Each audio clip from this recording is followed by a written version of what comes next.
요즘에 인생은 템빨이란 말이 있더라고요. 여기서 아이템은 영양제를 말하는 거고요. 엔잡이니 갓생이니 하면서 건강 챙기는 분들이 계속 많아지고 있다는 건데, 사실 한국인들의 건기식, 영양제 사랑은 예전부터 남달랐습니다. 특히 해외 직구가 자리 잡히고 나서부터는 그야말로 신세계가 열렸죠. 아마존이나 알리익스프레스 같은 직구 사이트가 많긴 하지만 사실 영양제만 놓고 보면 한국에선 아이허브, 이 사이트가 영양제 쇼핑의 판도를 바꿔놨습니다. 진짜 기사, 칼럼, 블로그, 맘카페 온통 난리도 아니었거든요. 커뮤니티에선 이런 반응들이 보입니다. 우리 와이프가 엄청 산다. 우리 애들 다 아이허브로 키웠다. 엄청난 할인율에 한국카드 결제, 네이버페이, 카카오페이까지. 애초에 미국을 베이스로 둔 기업이 한글 메뉴로 된 웹사이트는 왜 만들었을까요? 유산균 한 통사로 들어갔다가 계획에 없던 비타민 젤리까지 가득 담는다는 이 개미지옥. 아이허브가 한국 사이트를 만든 지가 15년쯤 되는데요. 사실 이렇다 할 만큼 눈에 띄는 마케팅도 보이지 않았습니다. 이 사이트는 어떻게 한국에서 자리 잡을 수 있게 됐을까요? 그래서 오늘은 이 기업에 대한 이야기를 한번 해보려고 합니다.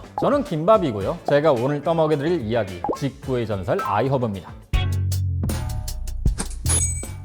지금으로부터 13년 전 블로그에 이런 글이 올라옵니다. 여기서 비타민을 사면 한국에서 사는 것의 반값에 살 수 있다. 이 글은 성지가 됐고 주부들 사이에서 폭발적인 인기를 얻게 됐죠. 여기가 아이허브입니다. 이게 어느 정도의 폭발력이었냐면요, 한땐 아이허브의 세계 최대 매출국이 한국이기도 했을 정도였죠. 지금도 여전히 탑3 안에는 들어가고요. 재밌는 건 미국에서는 한국만큼 아이허브가 유명하지는 않다는 겁니다. 오히려 우리나라에서 더 유명한 것이죠. 아이허브가 이렇게 클 수 있었던 데는 사실 3가지 정도의 우연한 사건이 일어났기 때문입니다. 이 이야기를 해드릴게요. 1996년 인터넷 보급이 막 시작되던 때 1단계 미국인이었던 레이 파레이라는 사람이 사업을 준비합니다. 이땐 인터넷에서 물건을 파는 이커머스 산업이 막 떠오르던 시기였어요. 레이 파레이도 이 인터넷에다 뭔가를 팔기로 결심을 하죠. 이때 파레이가 처음 가져온 상품은 허브였습니다. 세인트 존스 워터란 풀인데요, 고대 때부터 우울 증상에 도움을 준다고 알려져 있어서 유명한 풀이었어요. 주로 허브차로 쓰였고요. 파레이가 이런 건강기능식품을 팔아야겠다고 생각했던 이유는 하나입니다. 미국은 건강기능식품의 천국이거든요. 미국은 사실 의료제도나 의료보험이 워낙 열악합니다. 미국에 계셔보셨던 분들은 아실 텐데요, 여긴 감기 걸려서 병원 갔다가 몇십만 원씩 결제하고 응급실 한번 갔다 오면 수백, 수천만 원 넘어가는 병원비를 내야 합니다. 개인 의료보험이 없으면 정말 지방 기둥이 하나 뽑혀나갈 거예요.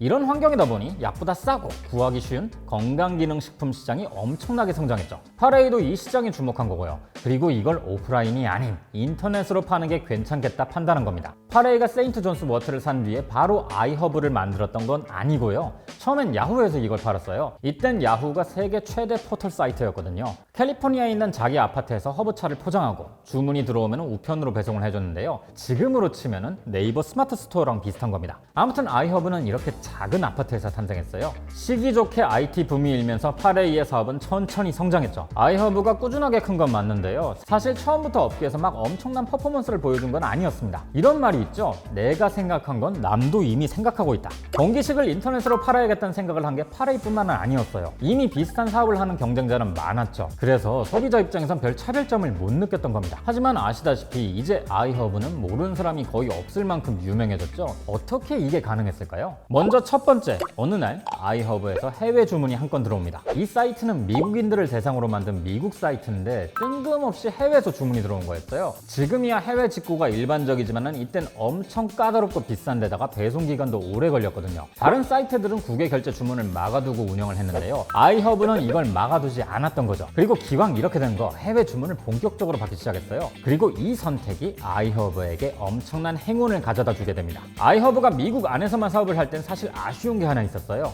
취급하는 상품들이 전부 미국 내에서 쉽게 구할 수 있는 것들이라서 딱히 특별할 게 없었거든요. 근데 이걸 미국 밖에서 팔면 사정이 달라집니다. 특히 아시아 지역은 더 그렇죠. 평소에는 볼 수 없었던 영양제들이니까요. 하지만 이건 다른 이커머스 사이트들도 비슷하게 어필할 수 있기 때문에 다른 걸로 승부를 봐야 했어요.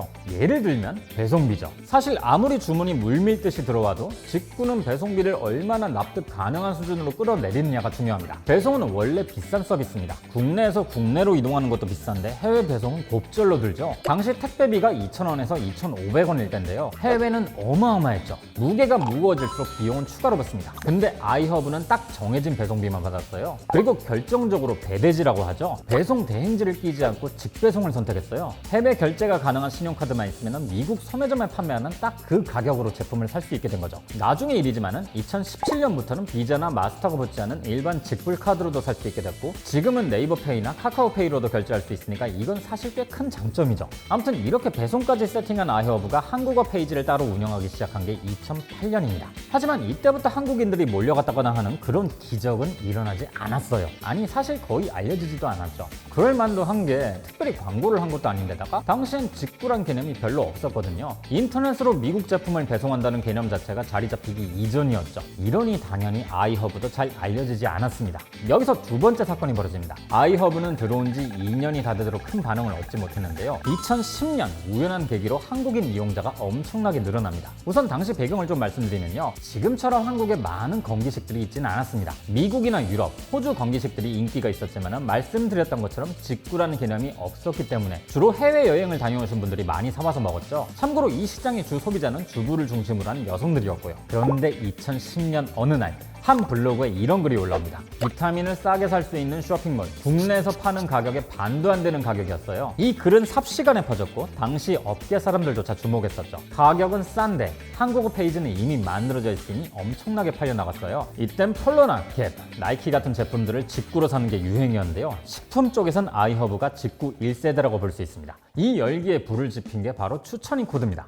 자신의 고유 번호를 지인에게 공유하고 주문할 때 입력하면 얼마씩 할인해주는 제도인데, 아이허브에서 주문하는 사람들이 늘어나고 주부들 커뮤니티를 중심으로 소문이 나기 시작하면서 이 추천인 코드는 거미줄처럼 퍼지기 시작했어요. 고객이 고객을 데리고 오는 그런 연쇄 효과를 일으킨 거죠. 이때 아이허브가 시기 좋게 PB 상품까지 내놓게 됩니다. 어느 유통사든지 규모를 키우다 보면 자체 브랜드를 만들기도 하죠. 신세계의 노브랜드, 쿠팡의 곰곰처럼요. 아이허브도 마찬가지입니다. 2009년부터 자체 브랜드를 론칭하면서 다양한 라인의 영양제를 출시하거든요. PB 브랜드의 강점은 누가 뭐래도 가격입니다. 사실 영양제나 건기식은 마케팅과 영업에 들어간 비용이 엄청납니다. 근데 아이허브는 이 사이트 자체가 판매 채널이기 때문에 마케팅에 쓸 비용을 할인율에 쏟을 수 있었죠. 안 그래도 가성비 영양제를 구할 수 있는 곳으로 알려졌는데 그 중에서도 더 가격을 낮춘 영양제가 나온 거예요. 실제로 우리나라 사람들도 엄청 사 먹었다고 합니다. 아이허브 2022년 매출 중 1등부터 7등까지가 이 PB 상품이거든요. 이렇게 한국은 아이허브의 주요 국가가 됩니다. 2019년엔 아이허브의 아시아 지역 풀필먼트 센터를 인천에 지을 정도로 공을 많이 들이게 됐죠. 이 정도면 한국이 아이허브 기둥 몇 개는 세웠다고 볼 수 있겠네요.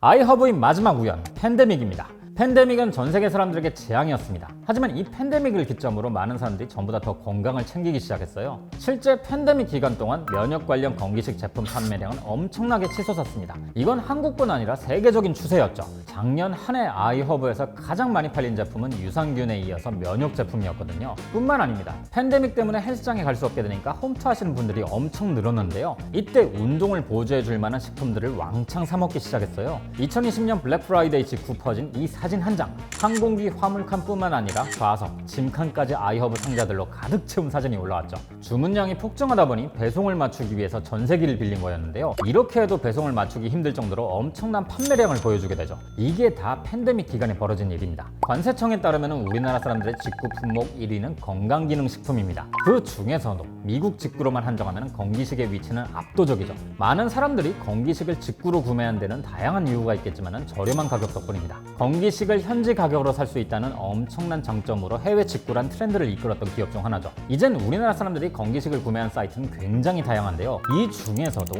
이용률이 유의미하게 높으면서 건기식을 전문으로 하는 채널은 아이허브가 유일하긴 합니다. 이렇게 취급하는 제품들이 전부 건기식이다 보니 물류 시설 전체를 냉장고처럼 지어서 운영하는 것도 독특한 부분이죠. 저는 이 아이허브를 보면서 이런 생각이 들더라고요. 내 일을 잘하는 것도 중요하지만 시기마다 적절한 우연을 만드는 게 진짜 중요하구나. 물론 그 우연을 만날 때까지는 항상 갈고 닦아야겠죠. 아이허브는 이 우연들에 적절히 대처한 덕분에 수십억 달러의 매출을 올리는 글로벌 이커머스 기업이 될 수 있었어요. 여긴 한국의 영향이 아주 크다는 것도 재미있는 부분입니다. 우리는 싸게 사서 좋으니까 윈윈 했다고 할 수 있겠네요. 오늘은 여러분이 꼭 챙겨 먹는 영양제나 건기식이 있다면 댓글로 달아주셔도 좋을 것 같습니다. 올해도 이제 절반 정도 왔는데요. 치열하게 살아가시는 여러분들에게도 아이허브처럼 기가 막힌 우연들이 있으시길 바라면서 저는 그럼 다음에 다시 뵙겠습니다.